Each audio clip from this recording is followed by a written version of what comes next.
Hello बच्चों, my self Surya, your science teacher. Today I am here to take your online revision lecture. So first of all, I'll request all the students, please purchase your books and copies, because from 15 we have a regular new syllabus classes. Before that we have planned to have a revision classes in the meantime from 11 to 15. So on behalf of that, today I will take your revision class. So first of all, before starting the lecture, every time I'll give you a thought. So today's thought is, don't believe on luck, believe on hard work. हमें luck पे believe नहीं करना चाहिए, हमें निरंतर प्रयास करना चाहिए, हार्ड वर्क करना चाहिए, and definitely you will get succeed. Okay, let's start the lecture. So our first chapter is food from it does come from. So इस चैप्टर में आपको फूड की डेफिनेशन पढ़नी है. तो फूड की बात करें, substance which are required for growth, energy and development of the body, known as food. Now in this chapter you have to learn about the sources of food, means from where you get the food. So there are mainly two sources of food. One is plant and another one is animal. From plant we get different products, like we get cereals, we get pulses, we get vegetables, we get fruit. And if we talk about animal product, then we get meat, milk, ghee, egg, fish, etc. So these are the products which are obtained from the animals. Further, in this chapter you will learn about the type of animal on the basis of their eating habits, that is herbivore, carnivore and omnivore. Herbivore are those animals which eat green plants, carnivore animals which eat flesh of other animal, and next one is omnivore. Omnivores are the animal which eat the both plant as well as flesh of animal. One thing more given in the chapter, scavenger and decomposer. So listen carefully, because both are nearly similar to each other. If we talk about scavengers, then scavengers are the animal which eat the dead animals. Scavengers do not do predation, they directly take their nutrition from the dead animals. Clear? If we talk about decomposers, then decomposers are the tiny organisms. Tiny means small. So decomposers are the tiny organism which decompose the dead and decaying plants and animal. So scavenger बड़े होते हैं, दूसरा flash को ईट करते हैं, और decomposer छोटे होते हैं, लाइक फंजाई एंड बैक्टीरिया. ये भी मरे हुए प्लांट्स और एनिमल्स को क्या करते हैं, डिकम्पोज करके उनसे फूड एब्जॉर्ब करते हैं. बात क्लियर है? So this was about the chapter number 1. Now we will move towards the chapter number 2. Chapter number 2 is your components of food. So in this chapter you will learn about the different component which is present in the food. Now we will talk about the component of food. The first one is carbohydrate, fat, protein, vitamins, minerals and water, as well as food also contain roughage. Clear? So these are the 7 components which is mainly present in the food. Now if we will talk about the carbohydrate, then carbohydrate are the energy giving food component. One thing more, the carbohydrate is required more by the हाँ physical workers, जितने भी physical workers होते हैं जैसे कि मजदूर हो गए, उनको क्या कार्बोहाइड्रेट की रिक्वायरमेंट ज़्यादा होती, because carbohydrate is a main energy giving food और सोर्स। तो जो भी जितने भी मजदूर हैं उनको कार्बोहाइड्रेट की रिक्वायरमेंट ज़्यादा होती in comparison to the man who is sitting in the office. Now I will talk about the protein. Then proteins are the body building food component. Clear? It is also required for the growth and development and also for repairing of what skin और wound. ठीक है, कहीं भी घाव हो गया या फिर स्किन फट गई है या फिर कहीं भी इंजरी हो गई है तो उसको सही करने के लिए, ठीक है, प्रोटीन की रिक्वायरमेंट साथ में बॉडी बिल्डिंग फूड कंपोनेंट भी कहलाता है। ठीक है, if we will talk about the fat, then fats are also a necessary component because they also require for the growth of the body, as well as they function as a insulator inside the body. Means growth के लिए तो ज़रूरी है ये, साथ साथ ये insulator का काम करते हैं हमारे बॉडी में। Clear? Now further, fat is a maximum energy giving food. As we have studied here that the fat help in growth of the body, so it signifies that fat is required by our body, but if we take a large amount of fat, means more than a quantity which is required, then that condition is known as obesity. Means if any person having a fat from more than from the normal value, then that condition is known as obesity. Further, now we will move towards the vitamins. We will talk about the vitamin. Vitamins are the organic material which is present in a small quantity inside the living being. Clear? So vitamins are the organic material which is present in a small quantity in a living being. Clear? And vitamins also protect us from many diseases and also required for the growth and normal functioning of the body. Means जो vitamin है ये हमारे growth के लिए और normal functioning के लिए तो ज़रूरी होता ही है, साथ साथ ये हमें बहुत सारे डिसीज़ेस से बचाता है। ठीक है, फर्दर हम डिसीज़ेस की चर्चा करेंगे अभी। तो first we will move towards the types of vitamin. So there are ample of vitamin, but we will talk here only 6 to 7 vitamins only. So vitamins are vitamin A, vitamin B, vitamin C, vitamin D, vitamin E and vitamin K. Clear? What vitamin A scientific name is retinol. Okay, retinol, RETINA, retinol. Clear? And vitamin B name is thiamine. Actually vitamin B is a vitamin B complex. Complex means vitamin B is not only a single vitamin. Vitamin B itself contains lots of vitamin like vitamin B1, vitamin B2, B3, B4, B5, B6, B7, B8, B9, B10, B11, B12. Clear?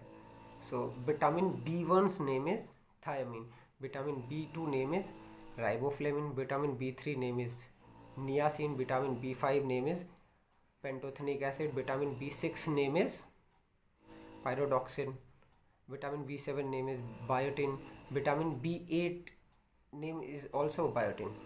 Clear? Vitamin B9 name is folic acid and B12 is cobalamin. Clear? So these are the types of vitamin B. Clear? Then we have seen that vitamin B have lots of type, that's why it is known as vitamin B complex. Clear? So vitamin B1 name is thiamine, vitamin B2 riboflavin, vitamin B3 is niacin, vitamin B5 pantothenic acid, vitamin B6 what pyridoxine, Vitamin B7 is biotin, vitamin B8 also biotin, vitamin B9 is folic acid, vitamin B12 is cobalamin. The name which I have not taken: vitamin B4, vitamin B8, vitamin B10, vitamin B11. These vitamins are also present, but it is not necessary to read these vitamins, because these vitamins are not too important for us. Clear? But the vitamins which I have told, that is important, and you will study more about these vitamins in higher classes. Clear? So further, these are the vitamin B. Now the vitamin C name is ascorbic acid. Vitamin D name is cholecalciferol. Actually in classroom I have told you the calciferol. Cholecalciferol is a active form of vitamin D. Clear? Further, if we talk about vitamin D, then the vitamin D which is present in plant known as ergocalciferol, and the vitamin D which is present in animal known as cholecalciferol.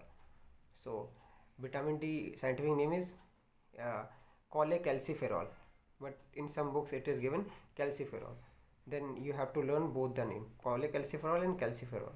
Clear? In plant vitamin D name is ergocalciferol, and in animal it is cholecalciferol. Means vitamin D का name cholecalciferol तो हम generally बोलते हैं, लेकिन वो cholecalciferol animal के अंदर जो होता है वो होता है, लेकिन जो प्लांट के अंदर विटामिन डी होता है वो होता है क्या? ergocalciferol के फॉर्म में. ठीक. अब ये जो विटामिन डी है ये हमारे बॉडी के अंदर बनता भी है. क्लियर? कैसे बनता है सुनिएगा. देखिए हमारे बॉडी के पास क्या होता है? कोलेस्ट्रॉल. क्या होता है? कोलेस्ट्रॉल. नाम सुना होगा आपने. और बात करें फैट, जो हमने पढ़ा पीछे, फैट ही क्या है? फैट का एक फॉर्म है क्या? कोलेस्ट्रॉल. क्लियर? तो कोलेस्ट्रॉल भी एक तरीके का क्या है? फैट है. अब ये कोलेस्ट्रॉल की मदद से ही विटामिन डी का फॉर्मेशन होता है. देखिए हमारे बॉडी के अंदर होता है कोलेस्ट्रॉल, उसमें से पानी निकल जाता है तो कहलाता है डी हाइड्रोक्सी कोलेस्ट्रॉल. सनलाइट पड़ता है जिससे बनता है सेको कोलेस्ट्रॉल. क्या बनता है? सेको कोलेस्ट्रॉल, या फिर उसको हम बोलते हैं सेकोस्टेरॉल. ठीक है. वो फर्दर क्या हो जाता है? उसका आइसोमराइजेशन होता है और वो बन जाता है कॉलीकैल्सिफेरॉल. अभी बात करी थी कॉलीकैल्सिफेरॉल. फिर वो कॉलीकैल्सिफेरॉल ट्रांसपोर्ट होता है कहाँ पे? लीवर में. लीवर में एंजाइम होता है एक 25 हाइड्रोक्सिल. अब ये क्या करता है? जो कॉलीकैल्सिफेरॉल था उसके 25वें कार्बन पे OH ग्रुप जोड़ देता है, हाइड्रोक्सिल ग्रुप जोड़ देता है. देखो एंजाइम का नाम था 25 हाइड्रोक्सिल. ठीक है. तो अब जो कॉलीकैल्सिफेरॉल था जो लीवर के अंदर गया है उसमें क्या जोड़ देगा? 25th पोजीशन पे OH, तो नाम हो जाएगा 25 OH कॉलीकैल्सिफेरॉल. अब ये कॉलीकैल्सिफेरॉल जो है 25 OH इस फॉर्म में हमारे बॉडी के अंदर क्या होता है? स्टोर होता है. साथ साथ इसी फॉर्म में ये ब्लड में सर्कुलेट करता है. ठीक है. पक्का? हाँ. फर्दर इसका मॉडिफिकेशन होता है, बन जाता है 725. ठीक है. Di hydroxyl cholecalciferol. वो किडनी में होता है, उससे कोई हमें मेटाबॉलिज्म में बहुत ज़्यादा नहीं जानना है. ठीक है. क्योंकि हम MBBS तो पढ़ नहीं रहे. क्लियर? तो ये बात थी विटामिन डी की. कहाँ बनता है? हमारे स्किन पे. जल्दी से रिकॉल कर दे. देखिए हमारे बॉडी के पास होता है कोलेस्ट्रॉल. अब कोलेस्ट्रॉल फर्दर कन्वर्ट होता है डी हाइड्रोक्सी कोलेस्ट्रॉल में. ठीक है. अब डी हाइड्रोक्सी जो कोलेस्ट्रॉल है फर्दर सनलाइट पड़ता है, कन्वर्ट होता है सेकोस्ट्रॉल में. सेकोस्ट्रॉल आइसोमेराइज होता है, कन्वर्ट हो जाता है कोलेकैल्सिफेरॉल में. अब कैल्सिफेरॉल ट्रांसपोर्ट होता है किसमें? लीवर में. लीवर के अंदर होता है एंजाइम 25 हाइड्रोक्सिल. अब वो बना देता है 25 हाइड्रोक्सी कॉलीकैल्सिफेरॉल, या फिर बोले 25 OH कॉलीकैल्सिफेरॉल. OH को हम हाइड्रोक्सिल भी बोलते हैं. ठीक है. तो अब ये कहलाएगा क्या? विटामिन डी का एक फॉर्म. ठीक है. यही है क्या? Vitamin D. यही क्या है? Vitamin D. ठीक है. ये जो बना 25 OH कॉलीकैल्सिफेरॉल. ठीक है. यही क्या है? Vitamin D. एक्चुअली कॉलीकैल्सिफेरॉल ही विटामिन डी था. ठीक है. लेकिन ये क्या है? एक्टिव फॉर्म है विटामिन डी, तो इसलिए मैं इसको मोस्ट एडवांस विटामिन डी बोल रहा हूँ. ठीक है. लेकिन कॉलीकैल्सिफेरॉल ही विटामिन डी कहलाने लगता है. ठीक. तो तो सनलाइट की मदद से हमारे बॉडी के अंदर बनता है क्या, विटामिन डी। बात क्लियर हुई? इसको राइट कर लीजिएगा अच्छे से ना, क्योंकि अब यहाँ से लेके आप हायर क्लासेस में जैसे जैसे जाते रहेंगे ये सब सारी चीज़ें पढ़ाई जाएंगी, ठीक है। तो इसको रिवाइज कर लिए, बहुत ईजी है, बहुत टफ नहीं है, ठीक। अब फर्दर मूव करें, ये विटामिन डी की बात थी। अब आए विटामिन ई पे। विटामिन ई का नाम होता है टोकोफेरॉल। क्या होता है? टोकोफेरॉल। देखो इसके फंक्शन की बात करें तो विटामिन ई हमारे रिप्रोडक्टिव पावर को बढ़ाता है, ठीक है। साथ साथ हमारे इम्यून सिस्टम को भी क्या करता है, स्टिमुलेट करता है, इम्यूनिटी को इंक्रीज करता है। अगली बात आती है विटामिन के की। अब विटामिन के help in blood clotting disorder. किस में हेल्प करता है? ब्लड क्लॉटिंग डिसऑर्डर में, ठीक है। मतलब खून का थक्का बनने में हेल्प करता है कौन? विटामिन के, ठीक है। खून का थक्का का मतलब कहीं कट गया तो देखा खून जम जाता है, ब्लड जम जाता है, मतलब रुक जाता है, ब्लड बाहर नहीं स्क्वीज आउट होता है, स्क्वीज आउट होता है। तो क्या हो जाता है, जो यहाँ ब्लड का थक्का बन जाता है, इस थक्का के बनने में कौन हेल्प करता है? विटामिन के। साथ साथ कैल्शियम भी हेल्प करता है, आगे पढ़ेंगे, ठीक है। तो अगर विटामिन के ना होता तो क्या होता है, खून का थक्का ना बनता, मतलब एक बीमारी हो जाती, उस बीमारी का नाम होता है हीमोफीलिया। क्या होता है? हीमोफीलिया। क्लियर हुई बात? हाँ। सो ये था क्या, चैप्टर का, सेकेंड चैप्टर का ओवरव्यू। अब कुछ चीज़ें और हैं जो इस चैप्टर में पढ़नी होती है, वो होती है deficiency disease. Deficiency disease means जितनी चीज़ें हमने पढ़ी इनकी डेफिशिएंसी से क्या हो, अगर डेफिशिएंसी हो जाए तो कौन सी डिसीज़ होगी, ठीक है। तो वो कहलाती है deficiency disease. Means those diseases which occur due to the deficiency of any food component. Deficiency of any food component known as deficiency diseases. Clear? तो ऐसी डिसीज जो फूड कंपोनेंट की कमी की वजह से होती है, या फिर बोले न्यूट्रिएंट्स की कमी की वजह से होती हैं, वो कहलाती हैं डेफिशिएंसी डिसीजेज। हम वहीं स्टार्टिंग से बात करेंगे, ठीक है। अब बात करते हैं क्या, सबसे पहले प्रोटीन। अगर किसी के अंदर प्रोटीन की कमी हो जाती है, एक्चुअली ये बच्चों में ज़्यादातर देखने को मिलता है कि अगर किसी बच्चे में प्रोटीन की कमी हो जा रही है तो उस बीमारी को बोलते हैं क्या, कॉरस्कर। क्या बोलते हैं? कॉरस्कर। कॉरस्कर। तो कॉरस्कर किस में होता है? In children sometimes the protein amount get lower from the normal value, then that disease is known as कॉरस्कर ना। कॉरस्कर में होता क्या है, बेली पेट हो जाता है, ठीक है, मतलब हांडे जैसा फूल जाएगा। दूसरा क्या होता है, मेंटल रिटार्डेशन हो जाता है। क्या हो जाता है? मेंटल रिटार्डेशन, ठीक है। साथ साथ लॉस, मेंटल रिटार्डेशन के साथ साथ इनकी बोन्स भी क्या हो जाएंगी, वीक हो जाएंगी, इसमें कोई दो राय नहीं है। अगर जो अभी बताया कॉरस्कर प्रोटीन की डेफिशिएंसी से, लेकिन अगर किसी बच्चे में प्रोटीन के साथ साथ कार्बोहाइड्रेट की भी डेफिशिएंसी हो जा रही है, प्रोटीन के साथ साथ कार्बोहाइड्रेट की भी डेफिशिएंसी हो जा रही है, तब इस बीमारी को बोलते हैं मेरिस्मस। क्या बोलते हैं? मेरिस्मस। और कभी कभी हम इसको ये भी पेम भी बोलते हैं, PEM, प्रोटीन एनर्जी मल न्यूट्रिशन। प्रोटीन एनर्जी मल न्यूट्रिशन। देखो प्रोटीन भी नहीं है, कार्बोहाइड्रेट एनर्जी देता ना, एनर्जी की भी डेफिशिएंसी, मल न्यूट्रिशन मतलब न्यूट्रिशन नहीं मिल पाए हैं ना, ख़राब हो गया है, तो प्रोटीन एनर्जी मल न्यूट्रिशन भी बोलते हैं। ये बीमारी है मेरिस्मस। अब इसमें होता क्या है, बच्चा एकदम पतला दुबला हो जाएगा, लॉस ऑफ एपेटाइट मतलब भूख गायब हो जाएगी, मेंटल रिटार्डेशन आ जाएगा, गुस्सा उस्सा बहुत ज़्यादा उसके चढ़ने लगेगा, ठीक है। उसकी हड्डियाँ बिल्कुल वीक हो जाएंगी, हड्डियाँ क्या हो जाएगी, बिल्कुल वीक हो जाएंगी, ठीक। अब आगे बात करते हैं इसके आगे। देखिए फैट ज़्यादा हो जाता है तो क्या हो जाती है, ओबेसिटी हो जाती है। देखिए इस ओबेसिटी के वजह से होता गया है, इस ओबेसिटी के वजह से जो हार्ट डिसीजेज हैं उसके चांसेस क्या हो जाते हैं, बढ़ जाते हैं। Means obesity leads to increase the chances of heart attack. Clear? अब कार्बोहाइड्रेट, प्रोटीन, फैट हो गया। अब आते हैं हम लोग विटामिन पे। देखिए विटामिन जो डिफरेंट टाइप्स के थे, vitamin A B C D E ना, के, तो इन सभी के 1 बाय 1 पढ़ते हैं। विटामिन ए से होता है नाइट ब्लाइंडनेस, साथ साथ जीरोपथैलेमिया हो सकता है। जीरोपथैलेमिया मतलब ड्राइनेस ऑफ आइज, समझ आए। बायोटिट्स हो सकता है, बायोटिट हो सकता है। बायोटिट्स में होता क्या है, इसी आइज में वाइट प्लग का फॉर्मेशन हो जाएगा, मतलब वाइट आइज के जो वाइट पोर्शन दिख रहा है इसी में वाइट मतलब कुछ धब्बा दिखने लगेगा, ऐसा लगेगा कोई चीज़ जम गया है, ठीक है, पपड़ी जैसी जम जाएगी, ठीक है, बायोटिट्स हो सकता है। साथ साथ विटामिन ए के डेफिशिएंसी से स्किन डिसीज़ बहुत कॉमन होती है, और सबसे कॉमन स्किन डिसीज़ होती है एक्ने। क्या होती है? एक्ने। देखा होगा फेस पे क्या होता है, दाने निकल आते हैं ना, तो डेफिशिएंसी किसके डेफिशिएंसी से होता है? विटामिन ए के डेफिशिएंसी से होता है। ज़्यादातर टीनेजर्स में देखने को मिलता है, लगभग 80% टीनेजर्स में एक्ने, और लगभग 50% 20 to 30 ईयर्स के जो लोग हैं उनमें एक्ने के चांसेस बढ़ जाते हैं। क्यों बढ़ जाते हैं? क्योंकि इनके अंदर क्या होता है, हार्मोनल चेंजेस बहुत तेज़ी से होते रहते हैं, जिसके वजह से होता क्या है, सीबीसीएस ग्लैंड ज़्यादा एक्टिव हो जाता है। सीबीसीएस ग्लैंड क्या हो जाता है? ज़्यादा एक्टिव हो जाता है। तो कुछ लोगों में टीन एज के साथ साथ या फिर बोले 20 to 30 के बीच में जो है, उनमें सीबीसीएस ग्लैंड का सिक्रीशन एक्सेसिव हो जाता है। जब सीबीसीएस ग्लैंड का सिक्रीशन एक्सेसिव हो जाता है तो यहाँ पे क्या हो जाता है, हमारे चीक्स पे क्या जाते हैं, एक्ने का फॉर्मेशन हो जाता है ना, दाने पड़ने लगते हैं, उसी को बोलते हैं एक्ने।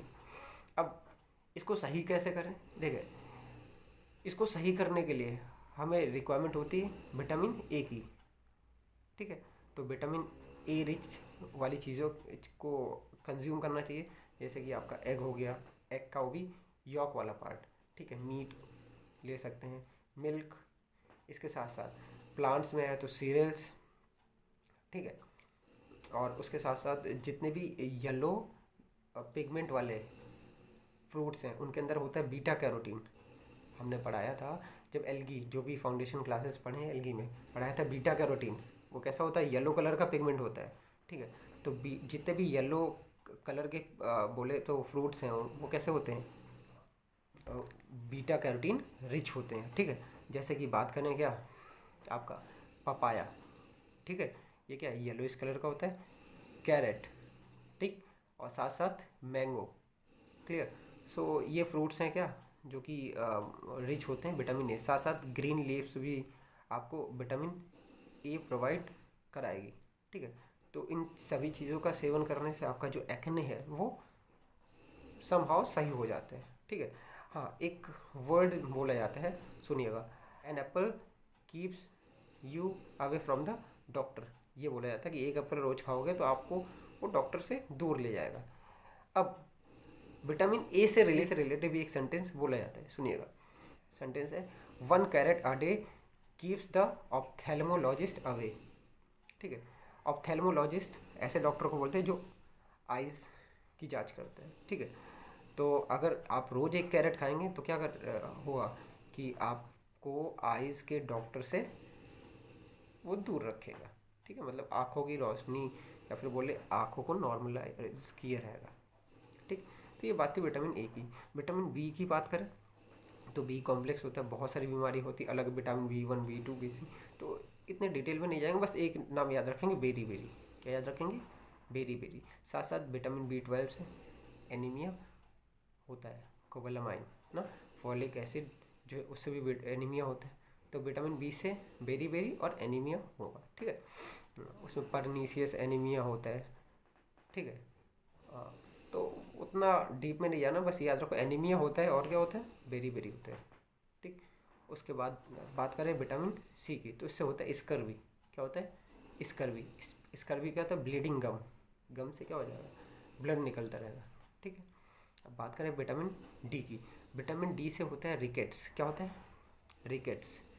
ठीक है, बच्चों में होता है रिकेट्स, और एडल्ट्स में होता है ऑस्टियोमलेशिया। क्या होता है? ऑस्टियोमलेशिया। ठीक है, तो पहले रिकेट्स की चर्चा कर लेते हैं। देखो, रिकेट्स में होता क्या है, ये जो बोन्स हैं, ये बोन्स क्या हो जाती है? बिल्कुल पतली हो जाती है, means bones are become weak. साथ साथ होता क्या है, बच्चों में 2 फॉन्टेले पाए जाते हैं।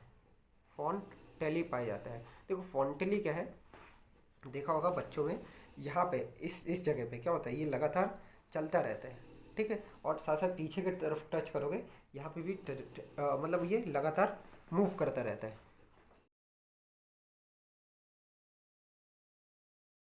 फॉन्टले क्या है? Fontanelle is a smooth skin which is present on the skull. Smooth skin रहता है जो कि स्कल पे प्रेजेंट रहता है। अब देखो, फॉन्टले के नीचे होता क्या है, जैसे इसके ऊपर मान लेते हैं फॉन्टले, फॉन्टले के नीचे क्या होता है, 2 बोन्स जो है, जो यहाँ पे बोन्स है आगे ना, ये बोन्स क्या होती हैं, एक दूसरे से जुड़ी होती सूचर के थ्रू ना, लेकिन पूर्णतः ये फ्यूज़ नहीं होती, केवल फाइब्रस एक बैंड होता है, ऐसे जुड़ी रहती हैं। ठीक है, जो फ्रंटल बोन है। ठीक, ये ऐसे जुड़ी रहती हैं। अब मतलब एकदम एग्जैक्ट फ्यूज़ नहीं होती, मतलब ये एकदम खाली रहता है। मतलब कभी बच्चों का एक्सरे कराओगे तो ये दोनों बोन आपस में जुड़ी नहीं दिखेंगी, तो ऐसा लगेगा कि उसकी हड्डियाँ अलग अलग हुई, मतलब फ्रैक्चर हो गया। लेकिन वो फ्रैक्चर नहीं, एक्चुअली क्या है, बच्चों में फ्यूज़ नहीं होता है। देखो फ्यूज़ क्यों नहीं होता है, देखो इसके दो रीज़न है। देखो पहला रीज़न है क्या, जब बच्चा पैदा होता है तो आसानी से वो बाहर आ सकता है, ठीक है। और दूसरा क्या है कि जब जो बच्चा है जब उसका ब्रेन डेवलप करेगा, तो अगर ये फ्यूज़ हो जाएगा तो ब्रेन बढ़ने ही नहीं पाएगा। अगर ये फ्यूज़ नहीं रहेगा तो ऑटोमेटिक ये बढ़ सकता है ना, ऑटोमेटिक ये थोड़ा बहुत बढ़ सकता है। तो ब्रेन के पहले तो बर्थ में हेल्प करेगा, ठीक है। दूसरा क्या है, ब्रेन के साइज़ को मेंटेन करने में हेल्प करेगा, मीन्स ब्रेन के साइज़ को इंक्रीज़ करने में हेल्प करेगा। दूसरा बर्थ में हेल्प करता है फॉन्टेले, ठीक है। यहाँ चलता देखा होगा ना, तारू चलती रहती है जो कहते हैं, हाँ ये स्मूथ स्किन होती है, ठीक है। हाँ, ये लगातार चलता रहता है। अब बात करें होता क्या है, लगभग 18 महीने, लगभग 18 महीने में ये फॉन्टले क्या हो जाता है, हाँ बिल्कुल हार्ड हो जाता है, ठीक है। बिल्कुल मतलब ये जो बोन्स है यहाँ ओपन थी, ये बिल्कुल सड़ जाती हैं और जो लेयर है इसी पे चिपक जाता है, बिल्कुल हार्ड हो जाते हैं, ठीक। तो लगभग 18 महीने पे ये एंटीरियर फॉन्टले फ्यूज़ हो जाते हैं, और उससे पहले लगभग 6 महीने तक ये पोस्टीरियर जो आपका फॉन्टले है ये फ्यूज़ हो जाता है। हालांकि पूरे सिर में 6 फॉन्टले पाए जाते हैं, एक दो नहीं, 6 पाए जाते हैं, लेकिन ये दो बहुत कॉमन होते हैं, ये दो बहुत कॉमन होते हैं। और बाकी 6 देखना है तो आपको जस्ट बर्थ के बाद देखना है, तब देखने को मिलेगा। हालांकि ये दोनों आप 2 महीने 3 महीने बच्चों में देखोगे आराम से दिखेगा, लेकिन अगर 1 साल के बच्चों में देखो तो यही दिखेगा, ये नहीं दिखेगा, क्योंकि ये 18 महीने में फ्यूज़ होता है, मतलब 1.5 साल में लगभग फ्यूज़ होता है, वो 6 महीने लगभग फ्यूज़ हो जाता है, ठीक है। बात समझ में आ गई। तो ये बात थी फॉन्टिले की, ठीक है। तो रिकेट्स में होता क्या है, पहले तो हड्डियाँ वीक हो जाती है, दूसरा ये फॉन्टले फ्यूज़ नहीं होते हैं। फॉन्टले मतलब बोन फ्यूज़ नहीं होंगी, और फॉन्टले क्या होते हैं, उससे बोन से फ्यूज़ नहीं होंगे। बोन से फ्यूज़ नहीं होंगे तो लगातार बोन अलग रहेगी और फॉन्टले लगातार अलग रहेंगे और सॉफ्ट बने रहेंगे। तो ऐसे क्या होगा, ब्रेन ब्रेन लगातार ग्रो करेगा, ब्रेन लगातार ग्रो करेगा, जिसकी मदद से इनका हेड जो हो जाएगा, हेड खूब बड़ा सा दिखेगा। हेड कैसा दिखेगा, बहुत बड़ा सा दिखेगा। तो जिसके अंदर भी रिकेट्स रहेगा उनका हेड क्या हो जाएगा, इलोंगेट हो जाएगा, और हड्डियाँ क्या हो जाएंगी, वीक हो जाएंगी। साथ साथ इसको चेक करने के लिए डॉक्टर करते क्या है, देखो साथ साथ यहाँ पे देखोगे ये बोन है, यहाँ पे दो बोन है, एक ये है और एक इधर है, एक अंदर साइड है। यहाँ पे देखोगे तो एक अंदर साइड बोन है और एक बाहर साइड बोन है, ठीक है। देखो बोन जो होता है, जैसे मान लेते हैं ये बोन है, इसको समझो बोन है, तो बोन का ये पोर्शन जो है इसको बोलते हैं साफ्ट। क्या बोलते हैं, साफ्ट। जो किनारे वाला हिस्सा, ये नीचे वाला और ये ऊपर वाला, इसको बोलते हैं इपीफाइसिस। क्या बोलते हैं, इपीफाइसिस। तो ये भी बोन है, यहाँ से चली है यहाँ ख़त्म हुई है, तो बीच में साफ्ट है, यहाँ पे जो होगा ये क्या कहलाएगा, इपीफाइसिस। तो होता क्या है, ये जो बाहर की तरफ है अंगूठे की तरफ, इसको कहते हैं रेडियस। अंदर की तरफ जो है इसको बोलते हैं अल्ना, ठीक है। अब ये जो रेडियस है और ये जो अल्ना है, इसके एपीफाइसिस क्या हो जाते हैं, इलोंगेट हो जाते हैं। जब भी रिकेट्स होगा, मतलब विटामिन डी की कमी होगी, तो इसके एपीफाइसिस क्या हो जाएंगे, इलोंगेट। यानी कि जब भी कोई बच्चा जाएगा, अगर डॉक्टर को चेक करना विटामिन डी की कमी है, तो इस यहीं का एक्सरे कराएगा इतने का। अगर ये बहुत लंबा दिखा, समझ जाएगा विटामिन डी की इसके अंदर कमी हो, और उसके क्या चलाएगा, विटामिन डी की, हाँ टैबलेट्स चलेगी, क्लियर। हाँ, बड़ों में क्या होता है, ऑस्टियोमलेशिया। क्या होता है, विटामिन डी कमी से ऑस्टियोमलेशिया, उसमें उनकी बोन क्या हो जाती है, बिल्कुल सॉफ्ट हो जाती है। बोन कैसी हो जाती है, सॉफ्ट हो जाती है, क्लियर बात। हाँ, आगे बात करें विटामिन ई की और विटामिन के की।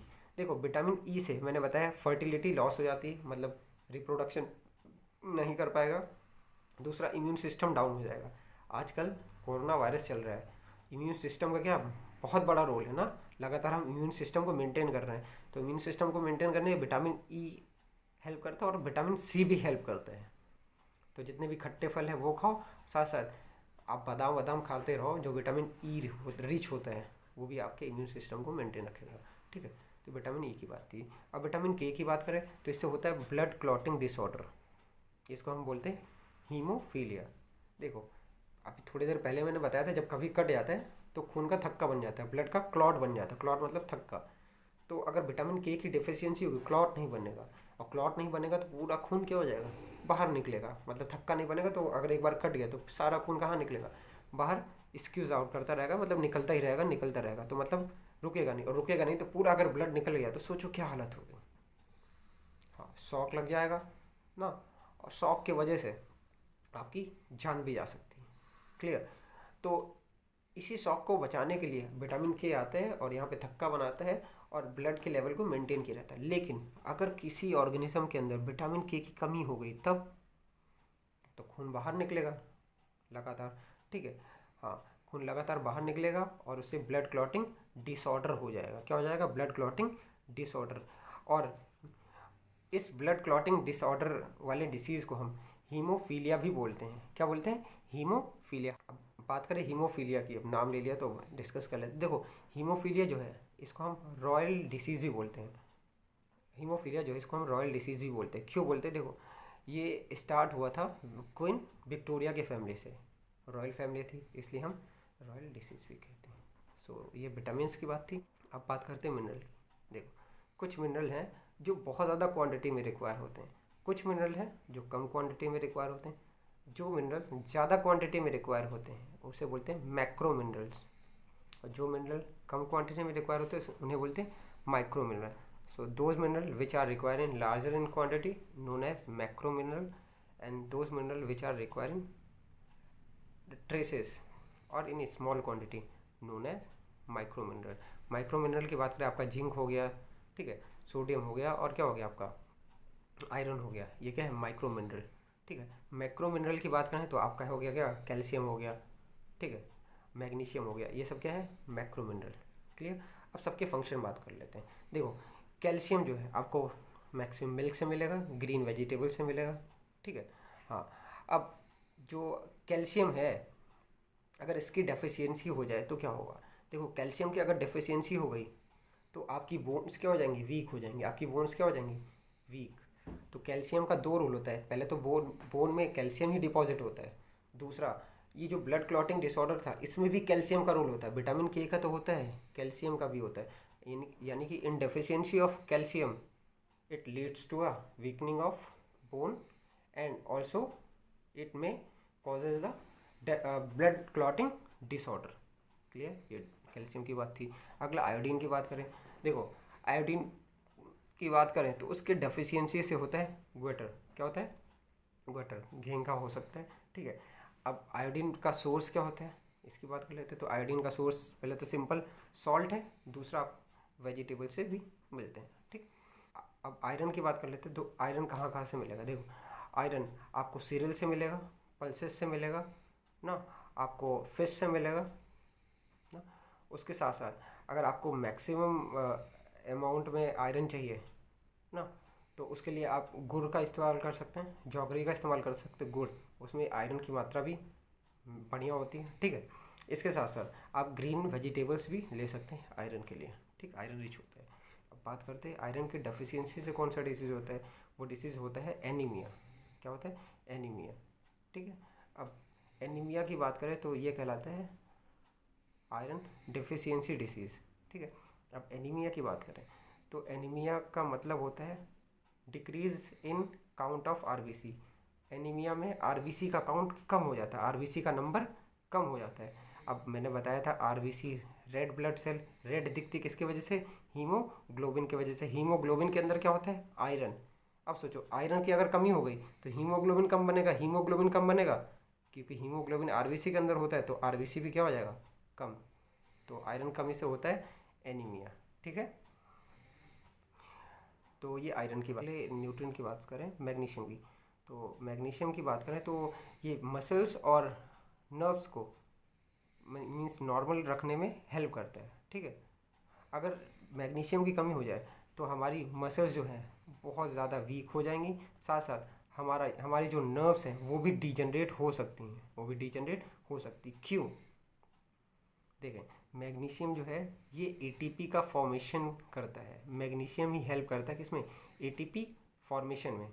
साथ साथ जो प्रोटीन का सिंथेसिस करते हैं राइबोसोम, राइबोसोम को जोड़ के भी रखता कौन? मैग्नीशियम। तो अगर मैग्नीशियम का क्वांटिटी कम हुआ तो प्रोटीन भी कम बनेगा, साथ साथ एटीपी भी कम मिलेगा। तो एटीपी कम मिला तो मसल सही से कॉन्ट्रैक्ट नहीं होंगी, आपके नर्व्स जो हैं वो सही से काम नहीं करेंगे।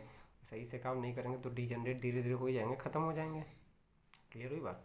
अब आगे बात करें, दो चीज़ और बची, वाटर और रफेज। तो वाटर की बात करें तो लगभग 60% वाटर हमारे बॉडी में होता है, means near about 60% water present in our body. मैंने क्लासरूम में भी बताया है, ठीक है। अब वाटर का रोल क्या होता है, देखो वाटर हमारे डाइजेस्टिव सिस्टम में फूड को डाइजेस्ट करने में हेल्प करता है ना। पहला चैप्टर आप 7th क्लास में डाइजेशन ही पढ़ोगे, मतलब न्यूट्रिशन पढ़ोगे, उसमें डाइजेशन पढ़ाया जाएगा, ठीक है। अगला, it help in transportation of substance, blood में भी क्या है, वाटर है। It also maintain our temperature, body temperature भी मेंटेन करता है, पसीना निकलता है, हाँ। And it also maintain our electrolyte balance, हमारे इलेक्ट्रोलाइट के बैलेंस को भी मेंटेन करता है, ठीक है।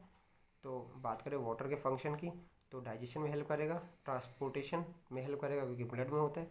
दूसरा क्या, बॉडी टेम्परेचर मेंटेन करेगा, ठीक है। और साथ साथ हमारे आयनिक बैलेंस में भी हेल्प करेगा, मतलब एसिड बेस बैलेंस में भी हेल्प करेगा, वही इलेक्ट्रोलाइटिक बैलेंस में भी हेल्प करेगा ना। ये पानी की बात थी, ठीक है। अगली बात करें रफेज की बात करें, तो roughage are the undigested part of the plant which are excreted out through the faeces.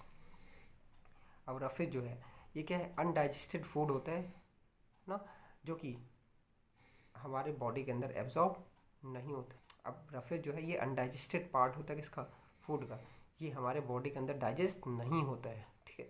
अगर रफेज आप ज़्यादा इनटेक करोगे तो जो फीकल मैटर है, वेस्ट मैटर है, वो भी ज़्यादा होगा, और वेस्ट अमाउंट ज़्यादा होगा तो ईज़िली हम उसको क्या रिलीज़ कर सकते बॉडी से, ठीक है, उसको हम ईज़िली रिलीज़ कर सकते। लेकिन अगर फीकल मैटर कम हुआ तो हम ईज़िली रिलीज़ नहीं कर पाएंगे, ठीक है। रफेज को हम मोटा चारा के नाम से भी जान सकते हैं। अब देखो जितनी भी चीज़ खाते हो सब के अंदर रफेज होती है। आप पल्सेस लेते हो, सीरियल्स लेते हो ना, मीट खाते हो ना, एग खाते हो, तो सब में कुछ ना कुछ अमाउंट में क्या रफेज होता ही है। बात क्लियर हुई। सो this was all about the chapter number 2। चलिए अब अगले चैप्टर की बात करें जिसका नाम है फाइबर टू फैब्रिक। तो सबसे पहले फाइबर के डेफिनेशन की बात करते हैं। तो फाइबर की डेफिनेशन है thin strand of thread which are use to make a yarn. अब अगर फाइबर से आपको फैब्रिक बनाना है, धागे से कपड़ा बनाना है, ठीक है, या फिर बोले यार्न से आपको फैब्रिक बनाना है, तो उसके दो तरीके हैं, एक है निटिंग, दूसरा है वेविंग। अब वेविंग की बात करें तो वेविंग में होता क्या है, हम धागे का 2 सेट लेते हैं और उससे फैब्रिक तैयार करते हैं, ठीक है। अब जो मशीन इस वेविंग में हेल्प करता है उसे हम बोलते हैं लूम। क्या बोलते हैं, लूम। अब ये हैंड रनिंग भी हो सकती है, साथ पावर रनिंग भी हो सकती है। अगर हम बात कर रहे हैं हैंड लूम की, वर्ड आपने सुना होगा, तो इसमें क्या होगा, हैंड लूम। तो लूम मतलब 2 धागे को, हाँ, क्या इंटरकनेक्टेड करके 2 धागों से फैब्रिक बनाया गया होता है। निटिंग, निटिंग में क्या होता है, a series of thread are interconnected to form a fabric. इसमें क्या करते हैं, धागे का पूरा सीरीज लेते हैं, मतलब धागे का पूरा ग्रुप लेते हैं, ठीक है, उनको इंटरकनेक्ट करते हैं और कपड़ा बनाते हैं, ये कहलाता है निटिंग, ठीक। आगे चलते हैं, यहाँ पे फाइबर के टाइप की बात कर लें। अब देखो फाइबर्स 2 तरीके के हो सकते हैं, एक नेचुरल और एक मैन मेड। नेचुरल है जो हमें नेचुरली ऑब्टेन होता है, ठीक है, और जो मैन मेड है वो ह्यूमन के द्वारा बनाया जाता है। मैन मेड की एग्जांपल की बात करना है तो पॉलिस्टर, ठीक है। अब नेचुरल पे आता है। नेचुरल 2 तरीके का हो सकता है, एनिमल और प्लांट, ठीक है। एनिमल, अगर एनिमल फाइबर है तो एग्जाम्पल, नेचुरल फाइबर 2 तरीके के हो सकते हैं, एनिमल और प्लांट। अगर एनिमल फाइबर की बात करें तो आपका वूल है, सिल्क है, ये सब क्या है, एनिमल फाइबर। प्लांट फाइबर की बात करें तो वह है कॉटन ना, जूट। अब जूट की बात कर लें, Bangladesh is a largest producer of jute. Jute सबसे ज़्यादा बांग्लादेश में होती है, ठीक है। साथ साथ यहाँ पे पढ़ा था एनिमल में सिल्क, ठीक है, और प्लांट देते हैं सिल्क कॉटन। क्या होता है ऑप्टेन, सिल्क कॉटन। तो प्लांट से हो गया कॉटन, और क्या हुआ अभी बताया, जूट और सिल्क कॉटन। साथ साथ सनहेम और फ्लैक्स, ये 2 और हैं। और आजकल ज़्यादा ट्रेंड्स में है क्या, लीलन। लीलन भी, लीनन भी जो है ये भी क्या होता है, हमें प्लांट से ऑब्टेन होता है। और लीलन के राजा महाराजा पहले कपड़े पहना करते थे। देखो लीलन की खासियत क्या है, लीलन ठंडक में गर्म करता है और गर्मियों में ठंडा करता है, ठीक है। और आजकल जो नेता विधायक ये सब पहनते हैं ना वाइट वाला, वो पूरा क्या होता है, लीलन ही होता है, समझ गया। So this was all about the chapter fibre to fabric. Further we will discuss in the next video. Okay, be safe, stay home and be healthy. Bye bye.